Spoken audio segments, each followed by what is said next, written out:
Kemudian masyarul muslimin, kita akan pelajari tentang kriteria hewan kurban. Tentang kriteria hewan kurban ini ada 2 poin. Yang pertama adalah kriteria keabsahan kurban.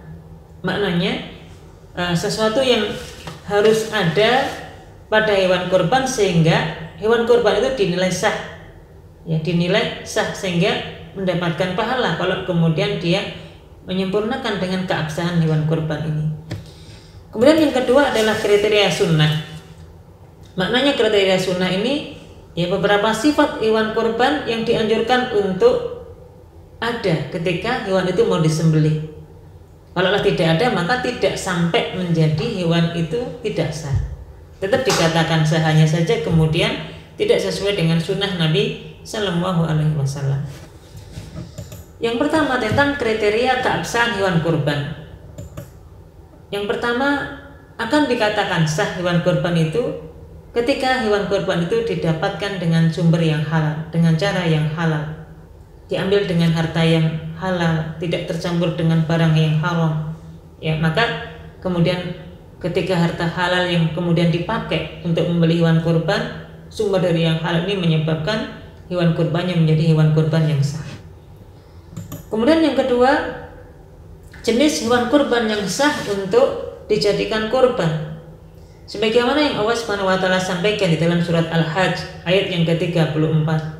Walikulli ummatin ja'alna mansakan liyadhkuru ismallahi 'ala ma razaqahum min bahimatil an'am. Dan bagi tiap-tiap umat telah kami syariatkan penyembelihan, yaitu kurban.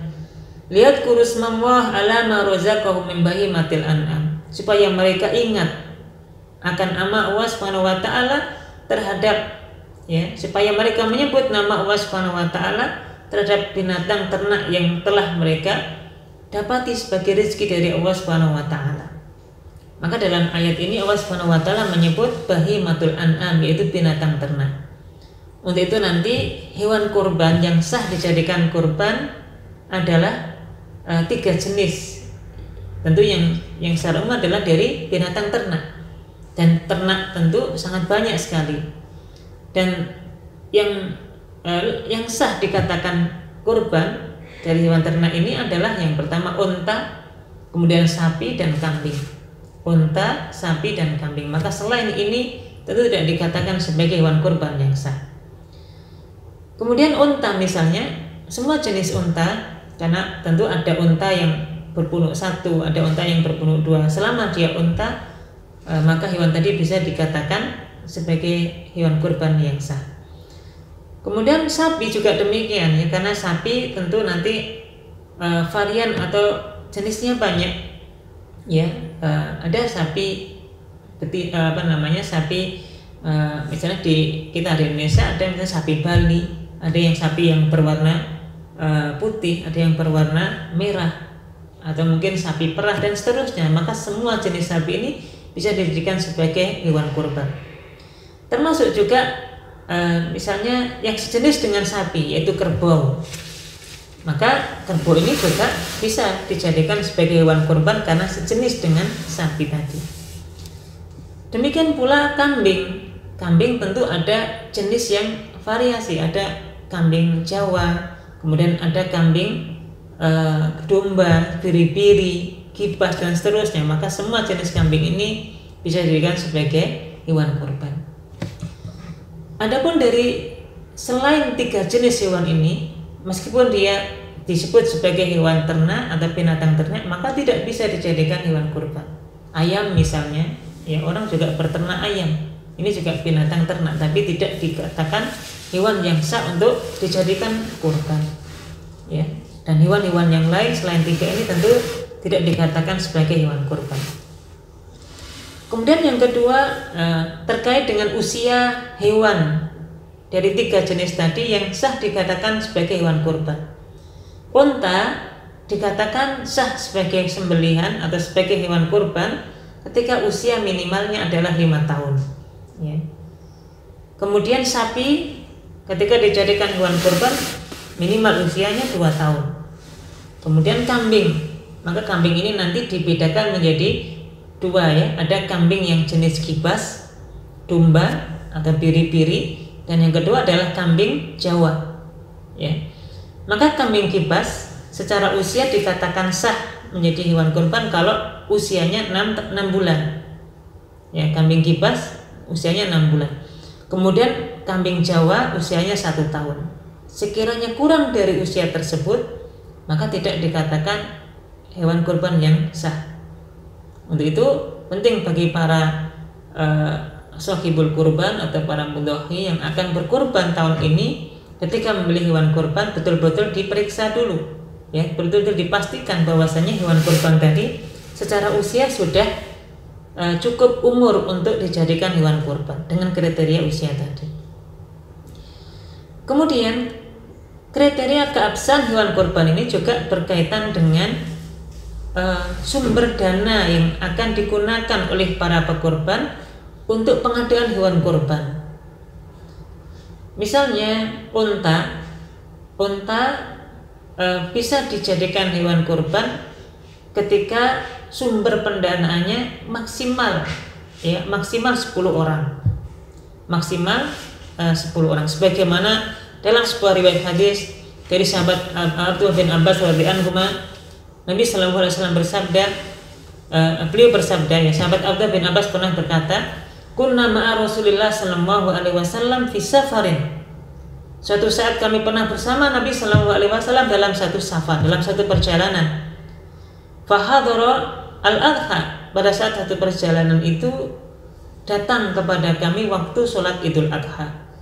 Fashtarukna fil baqarah sab'atan, maka kami berserikat ya dengan 7 orang untuk membeli atau untuk mengadakan 1 ekor sapi. Wa fil ba'iri asyaratan, adapun untuk pengadaan 1 ekor unta kami berserikat dengan 10 orang. Maka dalam hadis ini menjadi satu ketentuan keabsahan hewan kurban dari jumlah orang yang punya harta atau pengadaan sumber dana untuk membeli hewan kurban. Untuk itu dalam hadis ini berarti ketika hewan kurbannya berupa sapi, maka boleh patungannya untuk 7 orang. Ya, patungannya dari 7 orang, sumber dananya dari 7 orang. Sehingga kalau patungan sapi, terus kemudian patungannya ini dari lebih dari 7 orang, 8 orang misalnya atau 9 orang, maka karena lebih dari jumlah yang ditentukan, maka tidak dianggap sebagai kurban yang sah. Kalau tidak dianggap sebagai kurban yang sah, ya berarti kurban sembelihan biasa saja gitu. Tidak termasuk kategori hewan kurban karena tidak memenuhi syarat sebagai hewan kurban yang sah tadi. Adapun kalau unta sebagaimana riwayat dari sahabat Abdullah bin Abbas tadi, maka unta sumber pengadaannya boleh dari 10 orang. Dari 10 orang. Lebih dari 10 orang maka tidak dikatakan hewan kurban yang sah. Ada hadis yang lain yang menyebutkan bahwa sumber pengadaan kurban unta itu 7 orang. Nah, wallahu a'lam, jadi unta bisa dari 7 orang atau dari 10 orang. Artinya maksimal dari 10 orang. Kemudian yang ketiga adalah kambing. Maka kambing ini baik itu kibas atau mungkin dari kambing Jawa atau kambing yang lain, sumber pendanaannya itu wajib dari 1 orang. Untuk itu tidak dibolehkan adanya patungan uang ya untuk pengadaan hewan kurban 1 kambing, karena sumber pendanaannya ini wajib dari 1 orang. Untuk itu yang sering kita jumpai ya, misalnya di sekolah atau mungkin di lembaga-lembaga, ada yang kemudian misalnya latihan kurban gitu ya, dimana misalnya dalam satu kelas itu para santri atau para murid-muridnya diminta untuk membawa uang 100.000 masing-masing 100.000, sehingga nanti ketika terkumpul uang untuk membeli 1 ekor kambing, dibelikanlah 1 ekor kambing yang kemudian diniatkan untuk berkurban. Dan kemudian dana yang terkumpul tadi tentu dari banyak anak, banyak orang. Untuk itu kalau kemudian hewan itu disembelih atas nama semua orang tadi, maka ini tentu tidak dikatakan sebagai hewan kurban yang sah karena sumber pendanaannya tidak memenuhi syarat. Ya, sumber pendanaannya tidak memenuhi syarat. Sehingga bagaimana caranya? Maka kalau supaya hewan ini dikatakan hewan kurban yang sah, maka diakadkan dari dana yang ada itu diikhlaskan untuk satu orang, diatasnamakan satu orang, dan kemudian sumber dananya seolah-olah dihibahkan untuk satu orang tadi, sehingga ketika disembelih nanti atas namanya satu orang tadi gitu ya. Maka ini insya Allah menjadi hewan kurban yang sah dan nanti akan mendapatkan pahala untuk orang yang berkurban termasuk untuk keluarganya yang lain. Kemudian jamaah dirahmati Allah, supaya hewan kurban ini sah secara hukum, maka harus terpenuhi hewan kurban yang tidak ada cacatnya. Ya. Sebagaimana yang kemudian Nabi Shallallahu Alaihi Wasallam sampaikan dalam satu riwayat hadis bahwasanya arba'atun la yujiyanna fil adhohi, ada 4 cacat yang tidak boleh dijadikan hewan kurban. Di antaranya adalah buta yang jelas-jelas butanya. Kemudian yang kedua, hewan yang dalam kondisi sakit yang jelas-jelas sakitnya. Kemudian hewan pincang yang jelas-jelas pincangnya. Kemudian hewan yang dalam kondisi sangat kurus. Maka 4 kriteria hewan kurban inilah yang tidak dijadikan, yang tidak dibolehkan sebagai hewan kurban, karena cacat ini yang Nabi Shallallahu Alaihi Wasallam sampaikan dalam hadisnya tadi. Untuk itu ketika kita hendak berkurban, kita pilihkan ya hewan kurban yang paling baik tentunya, yang tidak ada cacatnya, dan nanti secara kriteria jenis kelaminnya boleh jantan, boleh betina, gitu ya. Boleh jantan, boleh betina. Kemudian nanti ada cacat yang dibolehkan ya. Misalnya hewan yang dikebiri atau dalam bahasa kita dikenal dengan sangklir. Maka ini hewan yang boleh untuk dijadikan hewan kurban karena ini tidak termasuk cacat yang merusak keabsahan hewan kurban. Kemudian nanti ada hewan kurban yang sifatnya makruh. Maknanya lebih baik dihindari, tidak dijadikan sebagai kurban, makruh.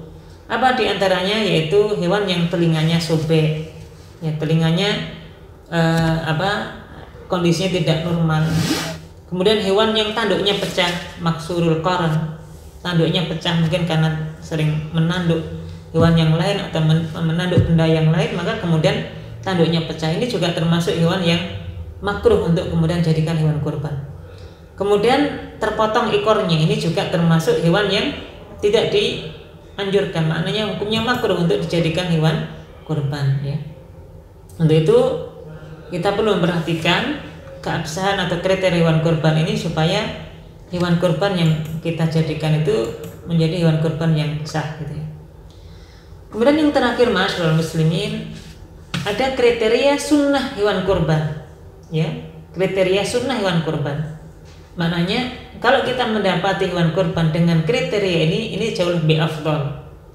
Sebagaimana yang Nabi Shallallahu Alaihi Wasallam lakukan ketika beliau menyembelih hewan kurban, sebagaimana hadis yang tadi kita bacakan, itu sahabat Anas bin Malik ketika menceritakan Nabi Shallallahu Alaihi Wasallam menyembelih 2 ekor kambingnya.